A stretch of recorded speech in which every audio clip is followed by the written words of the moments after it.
एक महिला होती है जो कि नहा रही होती है और उसका बाहर रखा हुआ फ़ोन होता है वो बजने लगता है। जब फ़ोन बजता है तो वो अपने पति को आवाज़ देती है और कहती है कि देखो जी किसका फ़ोन आ रहा है। उसका पति जो आता है वो फ़ोन उठाता है, बात करता है और अपनी पत्नी को बताता है कि फ़लाने का फ़ोन आ रहा था, वो तुमसे बात करना चाह रही है, तुम नहा लेना, जब बात कर लेना। तो वो कहती ठीक है। उसके बाद उसका पति जो होता है वो फ़ोन वहीं पर रख कर जाने लगता है। तभी वो क्या सुनता है कि उसके फ़ोन में ही बहुत सारे नोटिफिकेशन आ रहे हैं, व्हाट्सएप के नोटिफिकेशन आ रहे थे। वो सोचता है मेरी पत्नी के फ़ोन में इतने व्हाट्सएप नोटिफिकेशन कैसे आ रहे। वो जाकर के वापस देखता है, जब चैट देखता है व्हाट्सएप की तो वो देख करके हैरान हो जाता है।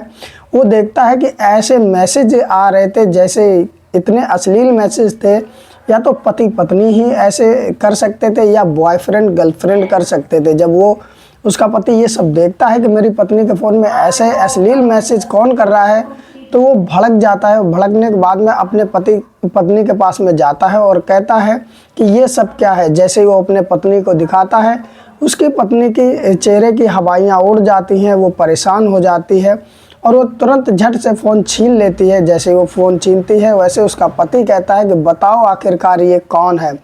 अब उसकी पत्नी कहती मैं ये सब तुम्हें नहीं बता सकती हूँ। तो उसका पति जो होता है उस पर चिल्लाने लगता है और कहता है कि ये कौन है, मुझे बताओ, नहीं आज से तुम्हारा हमारा रिश्ता ख़त्म, तुम मुझे धोखा दे रहे हो। अब उसकी पत्नी जो होती है आंखों में आंसू भर लाती है और कहती है कि मैं तुम्हें सब सच सच बता रही हूँ। उसके बाद में फिर वो बताती है ये मेरे सहेली का भाई है। और इतना जैसे ही वो बताती है उसका पति कहता कि आखिरकार ये इस तरह मैसेज फिर तुम्हारे पास कैसे कर रहा है। तो वो बताती है कि मेरा इसके साथ में रिलेशनशिप बन चुका है, यानी कि संबंध बन चुके हैं और ये मुझसे ऐसे ही चैटिंग करता है। जैसे ही इतना शब्द उसका पति सुनता है वो कहता तुमने मुझे धोखा दिया, मेरे अलावा भी किसी और पुरुष के साथ संबंध बनाए। वो उस पर चिल्लाने लगता है और हाथ भी उठा देता है।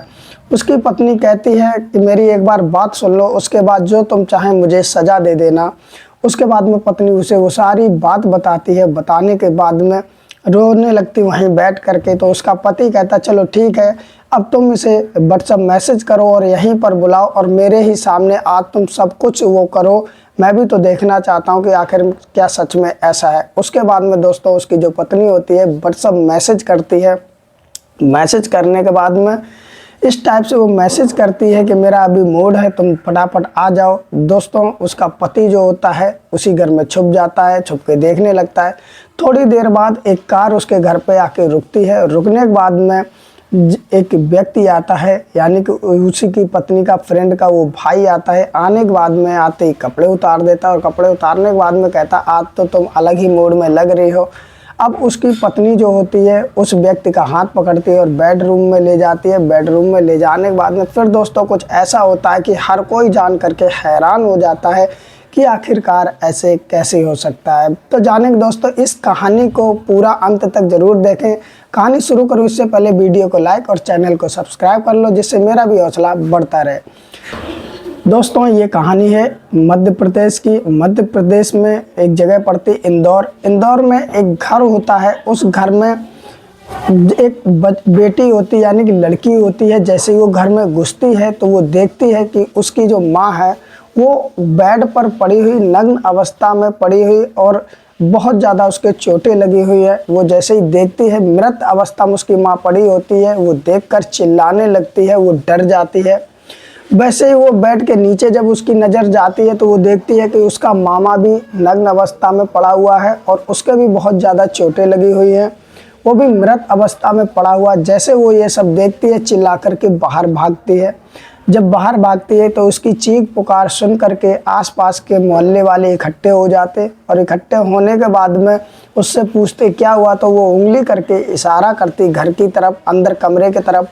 जब मोहल्ले वाले कमरे की तरफ जाते हैं तो देखते हैं कि उस लड़की की माँ ऊपर बेड पर पड़ी है और उसके जो मामा हैं वो बेड के नीचे पड़े हैं, वो भी दोनों नग्न अवस्था में और गंभीर चोटें लगी हुई हैं। दोस्तों जैसे ही मोहल्ले वाले ये सब देखते हैं, देखकर हैरान हो जाते हैं कि आखिरकार ये भाई बहन जो हैं वो इस तरह कैसे दोनों नग्न अवस्था में पड़े, आखिर क्या माजरा रहा होगा। लेकिन फ़िलहाल अब ये इस दोनों दुनिया से जा चुके हैं उसके बाद में जो मोहल्ले वाले होते हैं वो क्या करते हैं कि पुलिस को सूचना देते हैं। पुलिस मौके पर पहुंचती है, फ़ौरन टीम पहुंचती है, जांच पड़ताल करती है, फ़ोटो लिए जाते हैं और दोनों की डेड बॉडी पोस्टमार्टम के लिए भेज दी जाती है।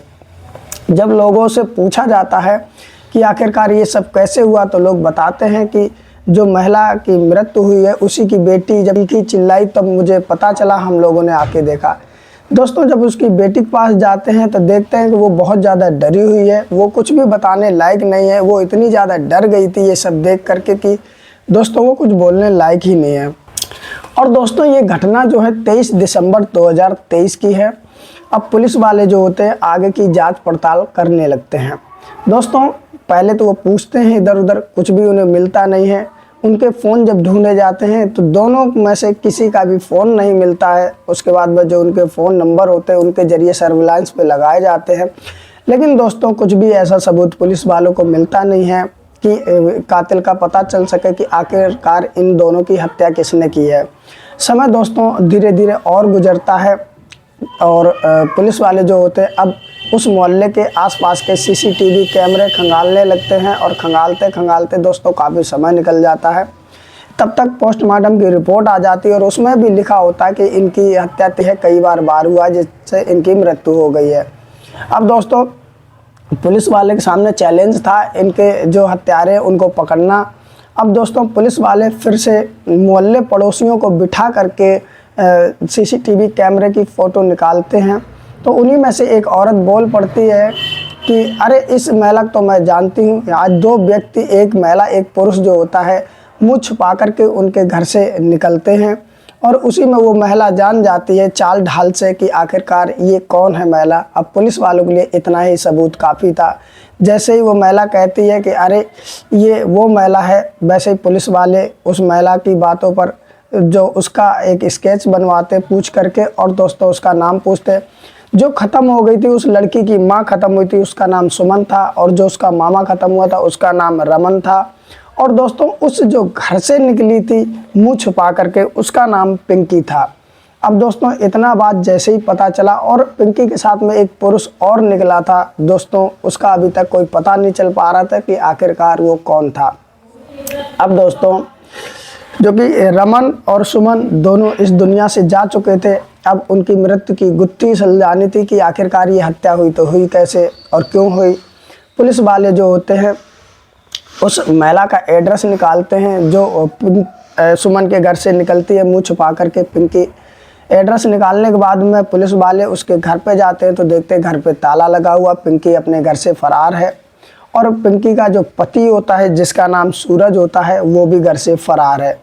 अब दोस्तों पुलिस वालों को कहीं ना कहीं समझ में आ जाता है कि जो दो व्यक्ति उसके सुमन के घर से निकले थे वो पिंकी और सूरज ही है। अब दोस्तों पुलिस वाले जो होते हैं इनकी तलाश तेज कर देते हैं, अपना दिल से काम करते हैं और दोस्तों 5 दिन के बाद पिंकी जो होती है पुलिस के हत्थे चढ़ जाती है। जब हत्थे चढ़ जाती है तो पिंकी को पुलिस स्टेशन ले जाया जाता है और उससे पूछा जाता है कि आखिरकार तुमने ये सब क्यों किया। दोस्तों पिंकी जो होती है शुरुआत में गोल गोल पुलिस वालों को घुमाती है और वो कहती है कि मुझे कुछ नहीं पता है। तो पुलिस वाले फिर कहते हैं अगर तुम्हें कुछ पता ही नहीं है तो तुम घर से फरार क्यों थी। और उसके बाद में जिस दिन सुमन की हत्या हुई है, रमन की हत्या हुई, उस दिन तुम सुमन के घर से बाहर निकलती हुई पाई गई हो। पिंकी जो कहीं ना कहीं होती है वो फंस जाती है और फंस जाने के बाद में रोने लगती है और रोने के बाद में फिर वो सारी एक ऐसी दास्तां बयां करते हैं जिसे सुन करके हर कोई हैरान हो जाता है। जब पिंकी से पुलिस वाले पूछते हैं तो पिंकी फिर शुरू से कहानी बताती है कि दरअसल रमन जो है एक इंदौर का बिजनेसमैन था जो कि सुमन का मुंह बोला भाई था और सुमन जो थी उसका एक ब्यूटी पार्लर था। अब ये पिंकी होती है ब्यूटी पार्लर जाती है तो ये पहुंचती है सुमन के ही पार्लर में पहुंच जाती है, सुमन से बातचीत होती है, सुमन से वो अपना काम वगैरह कराती है पार्लर का। तो कहीं ना कहीं पिंकी को सुमन का काम अच्छा लगता है। जब अच्छा लगता है तो दोस्तों वो सुमन के ही ब्यूटी पार्लर में जाने लगती है पिंकी। अब दोस्तों जाते जाते इन दोनों की दोस्ती हो जाती है और दोस्ती भी गहराने लगती है। ये अपना एक दूसरे को दुख दर्द बताने लगती हैं। दोस्तों एक दिन पिंकी बैठे ब्यूटी पार्लर में सुमन के बातें कर रही होती, तभी रमन वहाँ पर आ जाता है और सुमन से कुछ बातें करता है और बात करके वो चला जाता है। रमन देखने में बहुत सुंदर था, हट्टा कट्टा था। दोस्तों अब जब वो चला जाता है तो पिंकी पूछती है सुमन से कि आखिरकार ये कौन है।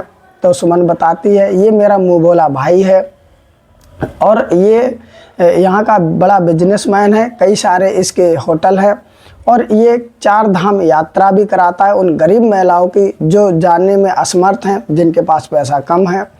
और उसके बाद पिंकी कहती है यार 4 धाम यात्रा तो मुझे भी करनी है यार, तुम क्या जाओगी? तो सुमन कहती है हाँ मैं तो जा रही हूँ इस बार। तो पिंकी कहती मुझे भी ले चलो। तो सुमन कहती है कि देखो मेरा भाई उन्हीं की मदद करता है जो पैसों से कमज़ोर होती है, जो गरीब होती हैं। पता नहीं तुम्हें ले जाएगा या नहीं ले जाएगा, चलो तुम मेरी अब दोस्त हो तो मैं तुम्हारी सिफारिश कर दूंगी। और जल्द ही तारीख वो आने वाली होती है। पिंकी जो होती है अपने पति से कहती है कि मैं 4 धाम यात्रा अब जाना चाहती हूँ, क्या चली जाऊँ? उसका पति कह देता है, जिसका नाम सूरज होता, वो कह देता है सूरज की ठीक है चली जाओ।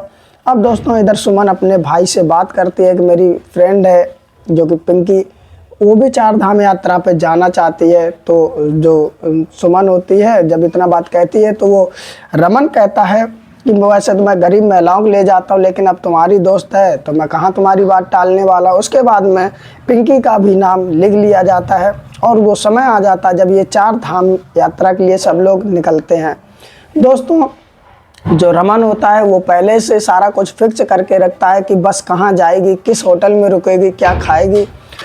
और दोस्तों समय के साथ साथ बस जाती है, 4 धाम यात्रा के लिए निकल जाती है और जाकर के एक होटल में रुकती है। जब होटल में रुकती है तो दोस्तों सभी लोगों को अलग अलग कमरा दिया जाता है, लेकिन सुमन और पिंकी को अलग एक कमरा दे दिया जाता है। पिंकी को ऐसा लगता है कि कहीं ना कहीं सुमन इसकी बहन है, इसलिए अलग कमरा दिया है। अब दोस्तों उसके बाद में शाम होती है, ये लोग आराम करते हैं। उसके बाद में खाना आता है, खाना सुमन भी खाती है, पिंकी भी खाती है और साथ में बैठ करके रमन भी खाता है। लेकिन दोस्तों पिंकी के खाने में कुछ ऐसा मिला दिया जाता है जिससे पिंकी जब खाना खाती थोड़ी देर में ही उसे चक्कर आने लगते हैं और वो अपने होश खो बैठती है, उसी बेड पर लेट जाती है। दोस्तों उसके बाद में होता यह है कि जो रमन होता है वो एक अय्याश टाइप का लड़का था, बेशक बिजनेसमैन था। वो इसी 4 धाम यात्रा में गरीब महिलाओं को लाता, ऐसी महिलाओं को लाता जो कुछ कर ना सके और जो सुंदर महिलाएं होती हैं। ये सुमन जो होती है अपने भाई रमन के साथ में मिल करके ऐसे ही खाना खिला दिया करती। जब वो होश को बढ़ती तो रमन वो अपने दिल की हर हसरत पूरी कर लेता है और साथ में वीडियो भी बना लिया करता था, जिससे वो महिलाएं कुछ किसी से मुंह ना खोल पाए और जब भी रमन बुलाए, जहां बुलाए वहां पर ये आ सके। और दोस्तों यही काम पिंकी के साथ में होता है। पिंकी जब बेड पर लेट जाती है, उसे चक्कर आने लगते हैं, बेहोशी छाने लगती है, तब दोस्तों रमन उसके पास में आता है और दोस्तों उसके साथ में अपने दिल की हसरत पूरी करता है और हसरत पूरी करता है। और सुमन वहीं बैठ करके वीडियो बनाती है। वीडियो बनाने के बाद में दोस्तों जब सुबह होती है तो पिंकी को कहीं ना कहीं पता चल जाता है कि मेरे साथ क्या हुआ, लेकिन आखिरकार कर ही क्या सकती है। वो जब सुमन से कहती है तो सुमन वो वीडियो भी पिंकी को दिखा देती है और कहती है कि देखो ये जो रमन है मेरा मुंह बोला भाई है, मेरे और रमन के साथ में भी यही सब चक्कर है, हम दोनों मज़े लेते हैं, दुनिया वालों के सामने हम मुंह बोला भाई बना रखा है।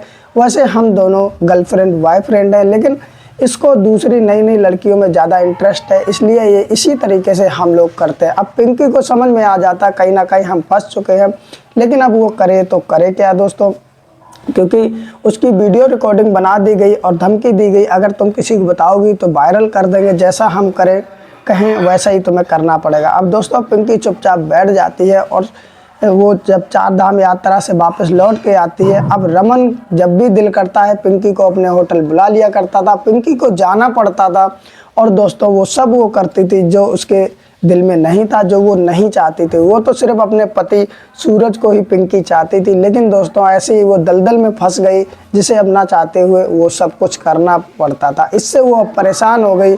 उसने सोचा मैं पति को बताऊंगी तो कहीं ना कहीं जो मेरे पति हैं मुझ पे विश्वास नहीं करेंगे, कहीं ना कहीं हमारा रिश्ता टूट जाएगा, इसलिए वो अपने पति को बताती नहीं है। और दोस्तों धीरे धीरे समय जब सारा गुजरता है, गुजरने के बाद में एक दिन वो नहा रही होती है और नहाते नहाते किसी का फ़ोन आता तो वो अपने पति से कहती है कि उठा लो, और उठाने के बाद में वो बात करता है और रख के जाने लगता है। तो व्हाट्सएप के यानी कि नोटिफिकेशन आने लगते जो कि रमन के होते हैं। रमन गंदी गंदी बातें लिखता है और उसको बुलाता है। दोस्तों ये सब उसका पति देख लेता है तो पति उस पर चिल्लाता है। फिर वो सारी सच्चाई अपने पति को बताती है।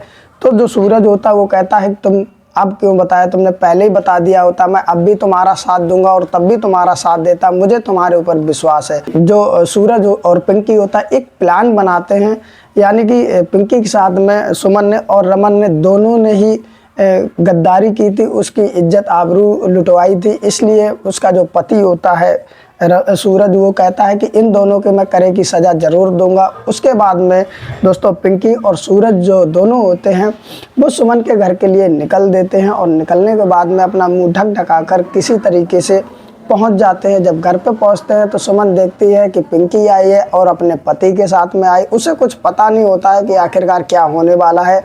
तो वो कहती है तुम बैठो, मैं चाय बना कर लाती हूँ, और सुमन जो होती है अपनी रसोई में चली जाती है चाय बनाने के लिए। दोस्तों पीछे से उसका जो पति होता है पिंकी का सूरज, वो जाता है और कई वार करता है जिससे मौके पर ही मृत्यु हो जाती है। फिर दोस्तों सुमन को उठा करके उसके बेड पे डाल दिया जाता और उसके नग्न अवस्था में उसको कर दिया जाता है। और उसके बाद में जो सूरज होता है वो पिंकी से कहता है कि अब तुम फ़ोन करो रमन को। अब दोस्तों जो कि पिंकी होती है सुमन के ही फ़ोन से मैसेज करती है कि आज मेरा मूड हो रहा, तुम जल्दी से आ जाओ। अब दोस्तों रमन तो इन काम में रहता ही था, रमन को कहाँ सब्र होता है, वो फटाफट सुमन के घर पे आ जाता है। और घर पे आने के बाद में इधर दोस्तों जो सूरज होता है वो छुप जाता है, और इधर जो पिंकी होती है वो खड़ी होती है। उसके बाद में रमन जैसे ही आता है वो देखता है कि पिंकी यहाँ पर, तो वो कहता है कि अरे मुझे तो सुमन ने बुलाया, तुम यहाँ पर। तो पिंकी कहती सुमन की तबीयत ख़राब है, दरअसल मेरा ही मूड हो रहा था तो मैंने ही तुम्हें सुमन के फ़ोन से मैसेज किया है। अब दोस्तों रमन को क्या कोई भी मिल जाए उसे तो यही सब करना था। अब उसके बाद में रमन अपने कपड़े उतारता है और उसके बाद में पिंकी का हाथ पकड़ता और बेडरूम में ले जाता है। और इधर जो सूरज होता है छुपा हुआ होता है वो पीछे से जाता है रमन के ऊपर भी बार कर देता है, और जब तक बार करता है जब तक उसकी मृत्यु ना हो जाए। उसके बाद में दोस्तों वो तो वैसे ही कपड़े उतार चुका था, उसे बेड के पास में ही डाल के ये लोग इस तरह से दोनों को डाल देते जिससे लोग देखें तो ये लगे कि इन दोनों के बीच में कुछ हुआ होगा। और जो कि सुमन का पति जो कि बाहर रहकर काम करता है उसने कुछ देख लिया होगा, उसने इनकी हत्या कर दी होगी, इसलिए मैं बच जाऊंगी और उनका पति ही फंसेगा। इस तरह वो ये सारी कहानी बना करके वहाँ से चले जाते हैं। और जाने के बाद में दोस्तों फिर जब जो कि सुमन की एक बेटी होती है घर में आती, ये सब देखती है कि उसके मामा और मम्मी अब इस दुनिया में नहीं रहे और किसी ने उनकी हत्या कर दी, वो चिल्लाने लगती है। चिल्लाने के बाद में दोस्तों मोहल्ला पड़ोसी इकट्ठे होते हैं। इस तरह ये सब कुछ जो पिंकी होती है पुलिस वालों को बताती है, अपना गुनाह कबूल कर लेती है। दोस्तों पुलिस वाले फिर तलाश करते हैं, बहुत जल्दी सूरज को भी पकड़ लेते हैं। और सूरज को पकड़ने के बाद में फिर दोस्तों दोनों को अदालत में पेश किया जाता है, कोर्ट में पेश किया जाता है। कई सारी धाराएं लिखते हैं, उसके बाद इन दोनों को जेल हो जाता है। दोस्तों कहीं ना कहीं रमन ने पिंकी के साथ में, रमन और सुमन ने गलत तो किया, क्योंकि किसी के साथ में धोखा करके उसकी इज्जत आबरू लूटी, वो तो गलत किया ही किया। लेकिन कहीं ना कहीं दोस्तों सूरज और पिंकी ने भी कानून को अपने हाथ में लेकर के गलत किया। ये चाहते तो पुलिस की भी मदद ले सकते थे, लेकिन इन्होंने ऐसा नहीं किया, खुद ही उन लोगों को सज़ा देने की सोची और उसका अंजाम ये हुआ कि आज ये दोनों जेल में है। तो दोस्तों आज की रही ये कहानी आप लोगों को कैसी लगी हमें कमेंट में ज़रूर बताएं कि दोस्तों पिंकी सूरज ने सही किया या गलत किया। और दोस्तों कहानी अच्छी लगी हो तो एक लाइक भी कर दें और चैनल को भी सब्सक्राइब कर लें, जिससे कहानी हम आपके लिए ऐसी लाते रहें। अगर दोस्तों ये कहानी आप फेसबुक पेज पर सुन रहे हो तो लाइक करके फॉलो कर दें। फिर मिलते हैं किसी और कहानी के साथ, तब तक अपना ख्याल रखिए। नमस्कार।